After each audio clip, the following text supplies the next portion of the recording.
Schneller! Take cover! Move!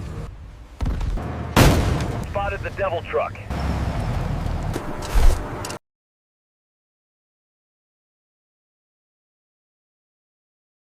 The first shell didn't just explode, it ripped the night apart, like thunder tearing through solid steel. Every man on that road felt it in his chest before he heard it, and in that instant, they all understood one thing clearly. This was no ordinary weapon. The blast didn't come from a bunker. It didn't roar from the deck of a battleship. It came from a truck. In the freezing dawn of early 1941, along a battered coastal road somewhere in occupied Europe, German infantry stood frozen in disbelief. Out of the mist rolled a single vehicle, its engine screaming in protest, its suspension bending under impossible weight.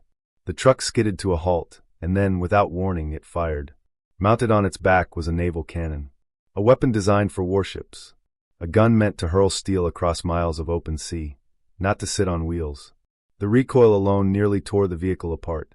The truck lurched backward, metal shrieking, tires scraping against stone. For a split second, it looked like it might collapse entirely. But the shell flew true. It slammed into its target with devastating precision. And in that moment, everything changed.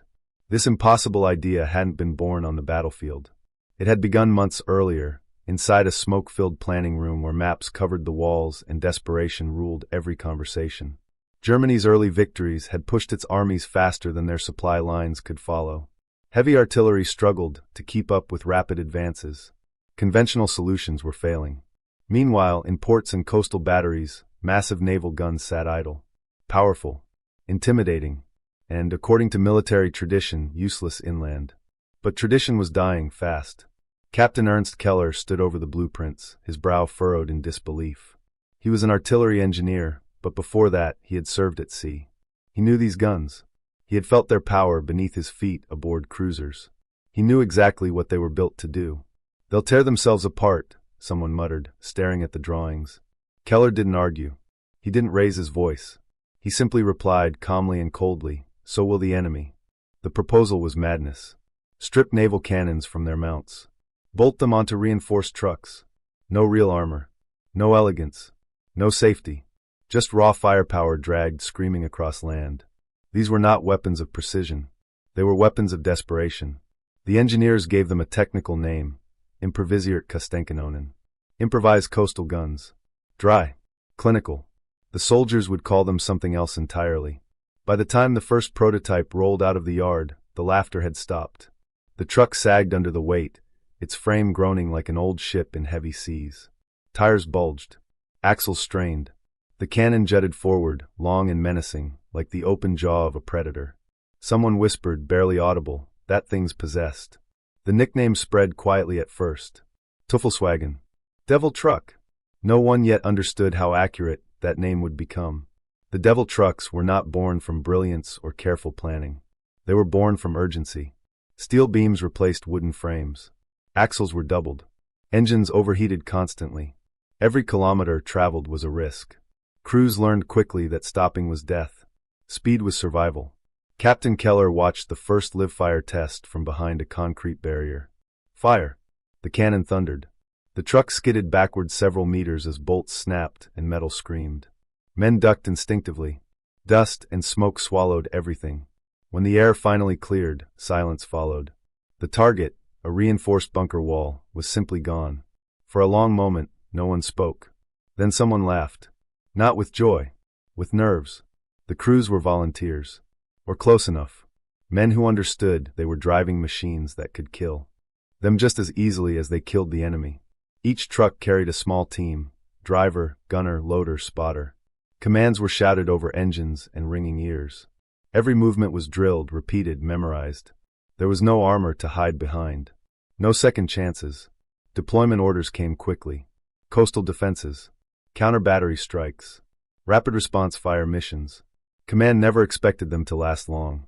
They didn't need to. The Devil trucks entered combat like sudden storms. They appeared, fired once or twice, and vanished before enemy guns could respond. Their naval shells punched through fortifications believed to be untouchable. Enemy reports poured in, confused, panicked descriptions of mobile artillery with the power of a warship. At first, British intelligence dismissed the claims.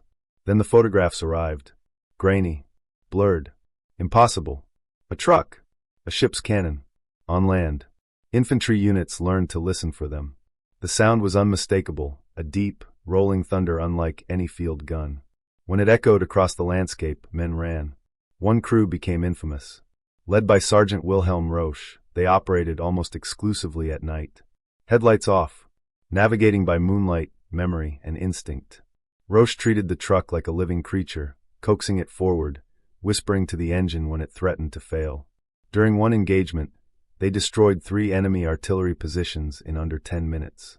On the 4th shot, the recoil cracked the frame. They escaped anyway. The enemy gave them a name of their own. Hell wagons. But victory always demanded payment. The Devil trucks broke constantly. Engines seized. Tires shredded. Crews were exposed to air attacks, shrapnel, and direct counterfire. When a truck was hit, survival was rare. Roche lost 2 men in a single barrage. He didn't speak for days afterward. Still, the missions continued. By mid-war, the Devil trucks were legends, few in number, devastating in effect. They never won battles alone. But they bent them. Bought time. Shattered morale. And if you're still riding this road with me, through fire, fear, and steel, make sure to hit subscribe. There's more ahead. Now back to the story. One winter night, Roche's truck fired its final shell. The barrel was cracked beyond repair. Moments later, the engine seized completely. Snow began to fall as the crew abandoned the vehicle. Roche placed his hand on the cold steel before walking away. It deserved better, he said quietly. Nothing stays secret in war. The Allies adapted.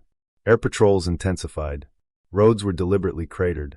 Intelligence units hunted Devil trucks specifically. Orders were clear: destroy them on sight. One by one, the monsters fell. Some were bombed from the air. Others ambushed at crossroads.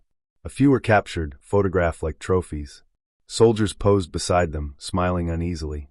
Even broken, they looked dangerous. German commands slowly reduced their use. Resources were scarce. The war was turning. But the legend had already escaped control. By 1945, the Devil trucks were gone. Scrapped. Abandoned. Forgotten. Their crews scattered, some killed, some captured, others swallowed by post-war silence. Roche survived. He returned home to ruins and never spoke publicly about the truck again. Historians barely mention them. They didn't fit neat narratives. Too strange. Too improvised. Too unsettling. Yet the idea lived on. Mobile firepower. Shock weapons. Innovation over tradition. The Devil trucks had whispered a truth modern armies would later embrace. Today, only a handful of photographs remain. A truck. A cannon. Men standing beside something that should never have existed. But for one violent chapter of history, it did exist. And when it roared, entire fronts listened. Born from desperation. Driven by courage. Feared because it broke every rule. They were the Devil trucks. And they proved that sometimes the most dangerous weapon isn't the one perfected in factories, but the one created when there is nothing left to lose.